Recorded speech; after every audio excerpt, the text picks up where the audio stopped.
la chair ne sert à rien. Les paroles que je vous ai dites sont esprit et vie. Tu vas dire au Seigneur cet après-midi, parle-moi à travers ton serviteur. C'est poussé par l'esprit que les hommes ont parlé de la parole du Seigneur.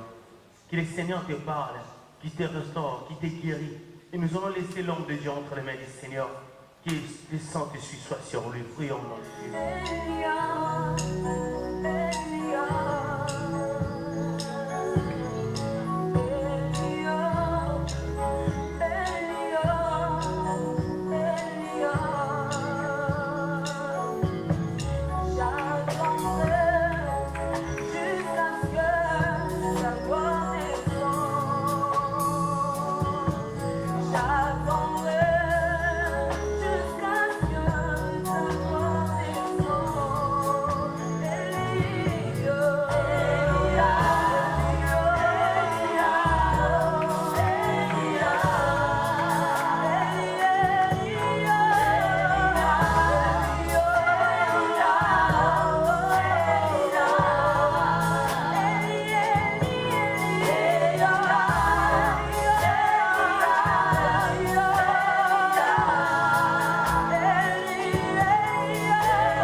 Merci pour tes anges qui sont dans cette salle. Merci pour ta Shekinah qui est là. Merci pour ta main qui est là. Merci Seigneur parce que nous savons que des vies sont touchées aujourd'hui. Nous savons que des miracles vont s'opérer en sérieux. Nous savons que des vies vont changer aujourd'hui. Nous savons que ta main est puissante au milieu de ça. Nous savons que quelque chose se passe en ces lieux. Mais nous savons que quand il vient de vie se restaure. Nous savons que là où tu es, les déserts changent à un étang d'eau. Nous savons et nous reconnaissons ta présence. Comme les brebis connaissent la voix de leur maître, notre esprit reconnaît ta seigneurie et ta présence, Seigneur. Notre âme reconnaît ta glorieuse présence au milieu de nous. Et c'est pour cela que nous te rendons honneur et gloire. Merci Jésus de ta présence. Merci Seigneur. Au nom de Jésus-Christ. Amen. Est-ce qu'on peut acclamer le Seigneur? Veuillez vous asseoir 2 minutes. Alléluia. Les chants, veuillez vous asseoir. Nous allons souffler.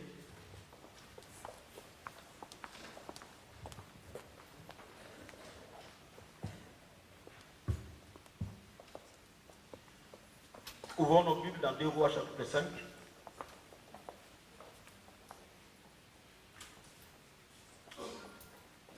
Deux Rois chapitre 5.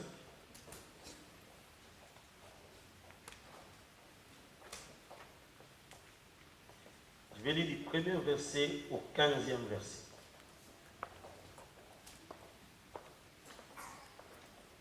La Bible dit ceci.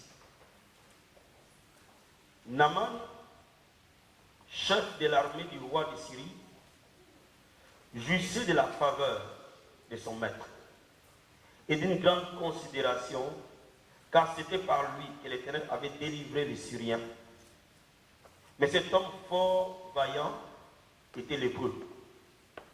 Or, les Syriens étaient sortis par troupes et ils avaient amené captive une petite fille du pays d'Israël qui était au service de la femme de Naaman. Et elle dit à sa maîtresse, « Oh, si mon Seigneur était auprès du prophète qui est à la Samarie, les prophètes les guériraient de sa lèpre. » Naaman alla dire à son maître, « La jeune fille du pays d'Israël a parlé de telle et de telle manière. » Et le roi de Syrie dit, « Va, rends-toi en Israël. » Il partit prenant avec lui 10 cycles d'argent, 10 talents d'argent, 6000 cycles d'or et 10 vêtements de rechange.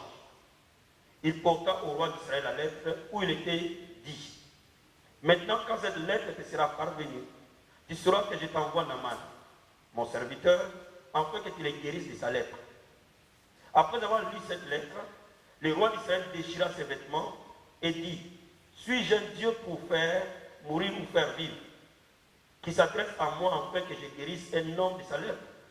Sachez donc et comprenez qu'il cherche une occasion de dispute avec moi. » Lorsque Élisée, homme de Dieu, apprit que le roi d'Israël avait déchiré ses vêtements, il envoya dire au roi, « Pourquoi a-t-il déchiré tes vêtements? Laisse-le venir à moi. Il saura qu'il y a un prophète en Israël. » Naaman vint avec ses charrettes à la porte de la maison d'Élisée.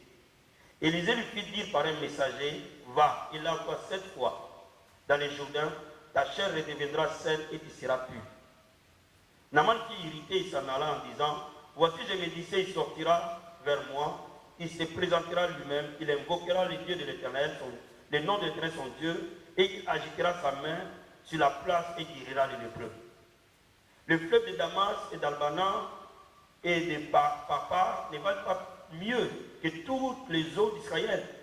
Ne pourrais-je pas m'y laver et devenir pur? » Et il s'en retournait et partait avec fureur. Mais ses serviteurs s'approchèrent pour lui parler et lui dire, « Mon père, si les prophètes t'y demandaient quelque chose de difficile, ne l'aurait-il pas fait? Combien plus doit-il faire ce qu'il t'a dit, lave-toi et tu seras pur? » Il descendit alors et se plongea 7 fois dans les Jourdains. Selon la parole de l'homme de Dieu, sa chair redevint comme la chair d'un jeune enfant et il fut pur. Naaman retourna vers l'homme de Dieu avec toute sa suite. Lorsqu'il fut arrivé, il se présenta devant lui et dit, « Voici, je reconnais qu'il n'y a point de Dieu sur toute la terre, si ce n'est en Israël. Et maintenant, accepte, je te prie, un présent de la part de ton serviteur. » Amen. Notre thème de ce soir, le monde dira, « Maintenant, je reconnais que ton Dieu est vivant. » Maintenant, je reconnais que ton Dieu est vivant. Amen. Amen. Tu peux le dire autrement. Les membres de ta famille viendront te voir et dire, maintenant, nous reconnaissons que ton Dieu est vivant. Tes amis viendront te dire, maintenant, nous reconnaissons que le Dieu que tu sers est véritable. Les sorciers viendront te dire, maintenant nous reconnaissons que ton Dieu est le véritable. Ceux qui t'ont opprimé, ceux qui t'ont oppressé, viendront s'agenouiller devant toi et ils diront, pardon, nous reconnaissons que le véritable Dieu, c'est le Dieu que tu sais. Alléluia. Alléluia. Bien aimé, la Bible nous parle de Naaman, qui était un homme considéré en Syrie. Pourquoi? Parce que Naaman était vaillant, Naaman était puissant, Naaman était un grand guerrier. Naaman avait la considération de son maître, le roi de Syrie. Pourquoi? Parce que Naaman, partout où il allait, il gagnait et il obtenait des victoires remarquables. Malgré la considération que Naaman avait, malgré son rang, Naaman ne pouvait pas acheter la santé. Naaman ne pouvait pas se libérer de sa lèpre. Malgré qu'il était un homme puissant, il était un homme considéré par le roi et par la société dans laquelle Naaman vivait. Je vais dire à quelqu'un, il y a des choses que Dieu seul détient. Il y a des choses, des situations que seul Dieu change. Il y a des situations, des choses dans la vie que ce n'est pas l'argent qui peut les changer, ce n'est pas le rang qui peut les changer, ce n'est pas ta position qui pourra les changer, ce n'est pas ta famille qui pourra les changer, ce n'est pas ton nom qui pourra les changer, seul Dieu les change. Et Naaman était comme dans cette situation-là. Son roi ne pouvait pas acheter la lèpre. Même le roi de Syrie ne pouvait pas sortir Naaman de sa lèpre. Il y a des maladies où aucun médecin ne guérira, mais seul Dieu guérira. Il y a des situations où aucun homme ne pourra te sortir de là, seul Dieu te sortira de là. Il y a des batailles aucun homme sur la terre ne pourra remporter pour toi, seul le Seigneur remportera. Et lorsque tu arrives dans ces coins-là, lorsque tu arrives dans des situations pareilles, ce n'est plus le humain qu'il faut, mais il faut le miraculeux. Je suis convaincu qu'il y a des choses que le Seigneur va faire ce soir, où la Bible dit, ce que l'homme n'a point vu, ce que l'oreille n'a point entendu. Ce soir, le Seigneur fera quelque chose dans ta vie, où ton œil n'a point vu, ton oreille n'a point entendu, ta pensée n'a point saisi. Parce que là où lui touche, aucun homme ne peut toucher. Là où lui ouvre, aucun homme ne peut ouvrir. Là où lui ferme, aucun homme ne peut passer derrière lui et ouvrir. Alléluia, alléluia, alléluia. Donc Naaman était dans une situation impossible. Peut-être que tu es venu cet après-midi dans les cœurs avec une situation impossible. Peut-être que tu es venu cet après-midi avec un problème où tu l'as essayé de le résoudre dans toutes les manières possibles, dans toutes les façons possibles. Mais aucune solution n'a été trouvée. Parce que cette solution n'appartient pas aux terres des hommes. Cette solution appartient aux terres de Dieu. Et nous allons... Pourquoi? Parce que ce problème, sa solution n'est pas terrestre. Mais sa solution, elle est céleste. Ce soir, la vie abondante, nous allons quitter les terrestres pour toucher au céleste.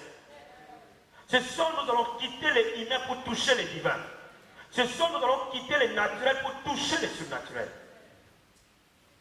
Mais avant que Naaman n'accède à son changement, il fallait qu'une fille, une petite fille, esclave, dans la maison de Naaman, lui annonce la bonne nouvelle. Et le Seigneur s'est servi de cette petite fille, esclave, pour parler à Naaman. Oh Naaman, oh mon maître, si tu es allé en Israël, le prophète de Dieu te guérira de ta lèpre. En d'autres termes, elle annonçait l'évangile du Christ. L'évangile du Christ, c'est la bonne nouvelle que toute situation impossible que tu as rencontrée jusqu'à aujourd'hui, aujourd'hui Jésus va entrer dans ton problème et va les rendre possibles. Si seulement tu vas en Israël, si seulement tu vas dans sa présence, si seulement tu vas là où ton nom est invoqué, si seulement tu le rencontres aujourd'hui, quel que soit ton problème, quelle que soit la durée, quelle que soit la gravité, quelle que soit la hauteur, quelle que soit la grandeur, quelle que soit la profondeur de ton problème, il va les chercher là où il se trouve. La bonne nouvelle aux personnes qui sont malades est que Jésus-Christ est le même hier, aujourd'hui, éternellement. Le même Jésus qui a guéri à Jérusalem, il guérit encore à hier aujourd'hui. Le même Jésus qui a délivré à Jérusalem, il délivre encore à hier aujourd'hui. Le même Jésus qui a opéré des miracles il y a 2000 ans, il continue à l'opérer encore aujourd'hui parce qu'il est le même, hier, aujourd'hui et éternellement. Je vais dire à quelqu'un que ton Jésus n'est pas mort, il est ressuscité d'entre les morts et il est assis à la gloire du Père et il intercède pour les saints. Cela veut dire que toutes les fois qu'un saint crie, Jésus-Christ intercède. Avant que tu viennes ici, il a commencé à intercéder pour toi. Avant que tu sois dans cette réunion, il savait que tu y seras. Et il a déjà prévu les anges pour toi. Il a déjà prévu les miracles pour toi. Avant même que tu franchis cette porte, quelque chose t'est déjà prévu. Avant même que tu t'assoies à cet endroit, il savait exactement à l'heure à laquelle tu arriverais, quand tu traverseras cette porte, qui t'accueillera à cette porte, à quelle place tu vas t'asseoir. Et c'est là, il l'a déjà prévu avant que tu viennes. Quelqu'un peut dire Amen? Quelqu'un peut dire Amen? Quelqu'un peut dire Amen. Je vais dire à quelqu'un cet après-midi, tu n'es pas ici par hasard. Tu es ici parce que Jésus-Christ te voyait ici aujourd'hui. Tu es ici parce qu'il t'a fixé un rendez-vous particulier ici. Il t'a fixé un lieu de te rencontrer ici. Il a fixé un moment de te rencontrer ici. Il a fixé un temps pour te toucher ici. Parce qu'il t'a déjà précédé avant que tu ne viennes. Alléluia. Naaman, à la recherche de sa solution, décide de prendre son voyage en Israël. Et il s'en va en Israël. Mais laisse-moi te dire, dans la recherche de la solution de Naaman, il y a eu un problème. Le premier problème, c'est son propre roi. Au lieu de chercher Dieu, le roi a envoyé une lettre à l'autre roi. Il a dit, je t'envoie Naaman, mon serviteur, pour que tu le guérisses de sa lèpre. Depuis quand le roi devient guérisseur de la lèpre? Mais je suis en train de te dire, ce qui se fera cet après-midi est divin. Il n'y a rien de charnel, il n'y a rien d'humain. Il n'y a rien de physique, il n'y a rien de personnel. Alléluia. Ce soir, ne regarde pas au pasteur. Parce que Naaman a regardé au roi. Au lieu de Naaman de regarder à Dieu. Ce soir, ce n'est pas moi qui te touchera, mais Jésus te touchera certainement. Ce soir, ce n'est pas moi qui te parle, c'est Jésus qui te parle au travers de ma bouche en direct. Ce soir, ce n'est pas ma main qui va te toucher, mais je connais la main de quelqu'un de plus grand. Et lorsqu'elle touche, elle laisse une trace. Vous savez, quand la main d'un homme te touche, tu peux ou rien recevoir. Mais si la main de Jésus te touche, inévitablement, tu ne peux plus jamais rester le même. Cet après-midi, je veux que tu regardes à lui et à lui seul. Je veux que tu regardes à Jésus et à Jésus seul. Je veux que tu fixes tes yeux sur lui et lui seul. Parce que seul lui est capable de changer ta situation. Et quand Naaman vient avec la lettre, il est présent au mauvais endroit, à la mauvaise personne. Et je suis en train de te dire, en entrant ici, le Seigneur t'avait déjà précédé. Et aujourd'hui, ta foi ne soit pas fixée sur un homme, mais ta foi soit fixée sur Jésus. Et je veux que les yeux du cœur commencent à regarder au Seigneur Jésus. Commence à regarder à sa sortie de la croix. Commence à regarder que le Seigneur Jésus, avant qu'il parte, il a réuni ses disciples. Il a dit, tout pouvoir m'a été donné au ciel, sur la terre et sous la terre. Et à l'effet de toutes les nations mes disciples. Et aujourd'hui, c'est à ce Jésus-là que tu regardes. C'est à lui que tes yeux doivent être fixés. Et quand Naaman arrive en Israël, les yeux fixés sur la main de la chair. Mais je suis en train de te dire, toute solution charnelle n'amène pas loin, mais la solution divine amène loin. Les mariages charnels n'aboutissent pas, mais les mariages divins arrivent jusqu'à la fin de la vie. Et laisse-moi t'expliquer quelque chose. Quand Naaman arrive en Israël, il frappe à la mauvaise porte. Mais parce que le Seigneur est omniprésent, il avait tellement disposé qu'Élisée entend de ses oreilles ce qui se passe dans la maison du roi. Et Élisée dit au roi, laisse-le venir. Il verra qu'il y a un homme de Dieu en Israël. Mais laisse-moi te dire, je ne te dis pas viens aujourd'hui, mais je te dis entre ici, Jésus t'attend ici. Je sais ce soir que des vies vont être transformées. Je sais ce soir que tu seras surpris de ce que le Seigneur va faire dans ta vie. Je sais pertinemment qu'il te touchera et aucun homme ne peut nier cela. Je sais pertinemment qu'il t'amènera dans des positions où aucun homme ne peut le contester. Et quand Élisée, qui est le symbole du Christ, se met en scène, la situation change. On lui dit, va voir Élisée, alléluia. Et Naaman, qui était un général, va vers Élisée. Une seconde fois, la main de la chair va apparaître. Mais que tout ce qui est charnel meurt aujourd'hui. Que le divin apparaisse dans ton cœur. Que tout ce qui est humain meurt aujourd'hui. Mais que le divin apparaisse dans ton cœur. Que tout appui charnel meurt. Que toute béquille charnelle se casse. Mais que la main du Seigneur te relève. Quelqu'un est avec moi ce soir? Quelqu'un avec moi ce soir? Quelqu'un avec moi ce soir? Bien aimé, quand il arrive, il s'attend à ce qu'Élisée sorte. Et lui disent, tiens, je serai te guéri. Au nom de Jésus, je fais sortir la lèpre. Mais le Seigneur voyait dans les cœurs de Naaman l'orgueil. Bien aimé, le Seigneur va te toucher. Mais laisse-moi t'expliquer. Il lit dans ton cœur. Et le Seigneur lisait dans les cœurs de Naaman l'orgueil. Et il voulait le faire comprendre que là où tu viens, il y a quelqu'un de plus grand que ton roi. Il y a quelqu'un de plus grand que toi-même. Là où tu viens, je suis le créateur du ciel et de la terre. Là où tu viens, personne ne peut se lever devant moi. Parce que moi, je suis alpha et je suis oméga. Je suis le premier et je suis le dernier. Et lorsque moi, je dis quelque chose, personne ne peut l'arrêter. Et c'est pour cela qu'Élisée, qui représentait Jésus, n'a pas pris la peine d'aller voir un roi. Il a dit, va te jeter dans les Jourdains. Alléluia. Alléluia. Alléluia. Bien, mais laisse-moi te dire, là où tu es, le nom de ton père ne parlera pas. Le nom de ton grand-père ne parlera pas. Le nom de tes aïeux ne parlera pas. Ton nom ne parlera pas. Ton diplôme ne parlera pas. Seul Jésus parlera ce soir. Et Élisée lui dit, va te jeter dans les Jourdains.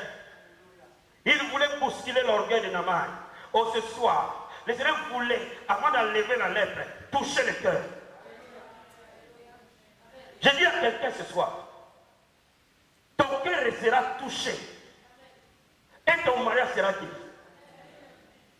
Ton cœur sera touché et ton célibat sera ôté. Ton cœur sera touché et ta maladie sera enlevée. Ton cœur sera touché et tes enfants seront transformés. Je dis à quelqu'un, ton cœur sera touché et ton mariage sera régénéré. Je dis à quelqu'un, ton cœur sera touché et ton travail sera transformé. Je dis à quelqu'un, ton cœur sera touché et tes affaires seront transformées. Je dis à quelqu'un, ton cœur sera touché et tout ce que tu fais sera transformé.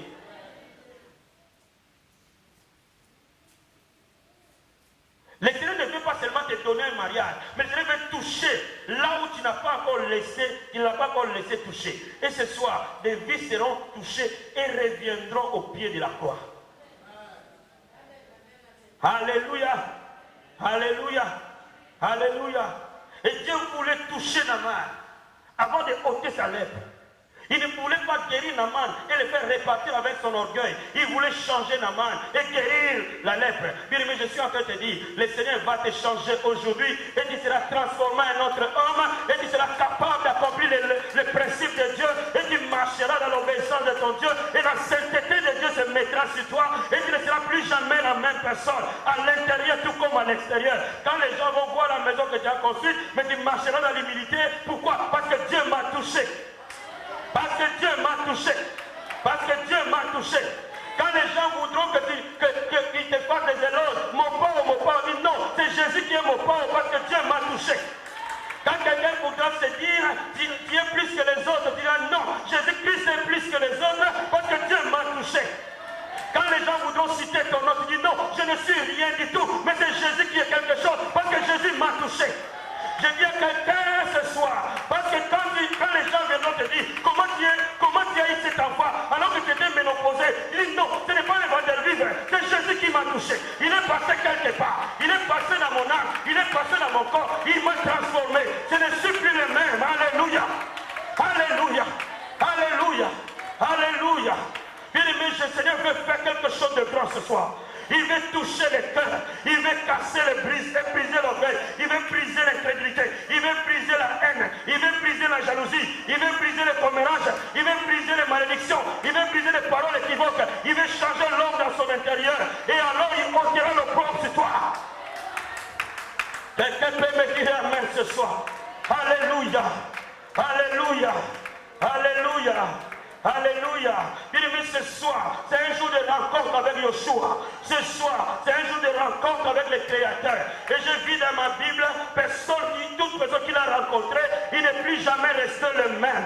Je vis que Jacob l'a rencontré, il est devenu Israël. Ce jour-là, à Peniel, Jacob marchait, il était un voleur, il était un mendiant, il était un usurpateur, mais il a rencontré l'homme de Galilée. Sur le mont Peniel et Jacob, son identité a changé. Laisse-moi te dire quelque chose. Oh my God, je vais te dire quelque chose.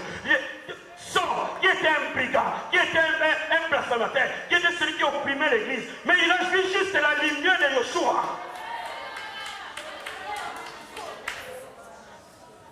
Mais il n'a pas vu la personne, il a vu juste la lumière. Oh bien-aimé, je suis en train de te dire, il a vu juste la lumière, il a entendu juste la voix. Cela a suffi que le sol qu'il était, il est devenu apôtre, il est devenu le plus grand apôtre. Bien-aimé, pourquoi? Parce que Jésus est passé dans les terres, Jésus est passé dans l'âme, Jésus a brisé l'orgueil, Jésus a brisé tout ce qui s'opposait au plan de Dieu. Je suis en train de te dire, mon ami, tu as lutté pour entrer le plan de Dieu, mais aujourd'hui, Jésus brisera par sa main.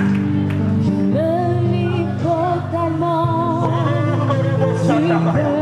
peux utiliser ta main, ta présence, Seigneur. La gloire du Seigneur est ici.